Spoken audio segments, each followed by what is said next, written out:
Have you ever pondered the profound impact of natural and man-made disasters on humanity? How they shape societies, dictate the course of history, and serve as a stark reminder of our vulnerability? Today we delve into the history and development of disaster classification, navigating through the centuries, tracing the evolution of understanding and response. Our journey begins with the early recognition of disasters as catastrophic events beyond human control.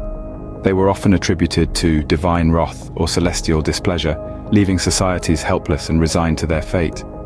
Over time, as human understanding evolved, so did the perception of these calamities. They were no longer seen as mere acts of God, but as phenomena that could be studied, understood, and perhaps mitigated. Fast forward to the 20th century, the birth of a systematic approach to disaster classification took place.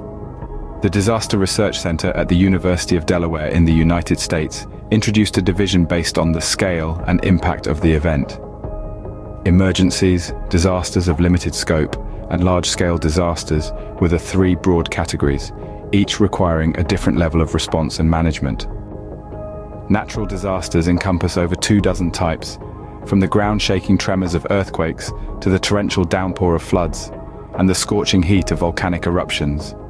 Man-made disasters, on the other hand, include 16 types, ranging from the devastation of wars and terrorist attacks to the fallout of nuclear explosions and dam collapses. However, this division between natural and man-made disasters is not without its critics. Some argue it oversimplifies the complex interplay of factors that contribute to a disaster. An event's impact, they maintain, is not only determined by its nature, but also its proximity to human settlements. A volcanic eruption in an uninhabited area may not constitute a disaster, while the same event near populated regions can wreak havoc. To summarize, the classification of disasters has come a long way, from attributing calamities to divine forces to a nuanced understanding based on nature, scale, and impact. Our perception of disasters has evolved over the centuries.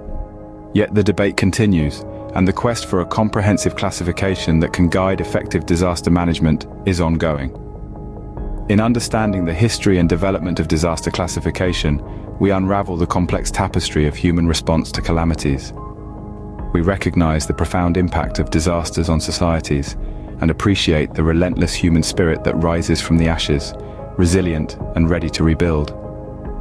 As we continue to explore, study, and learn, we hope to better equip ourselves to face these inevitable cataclysms and minimize their impact on our shared human experience.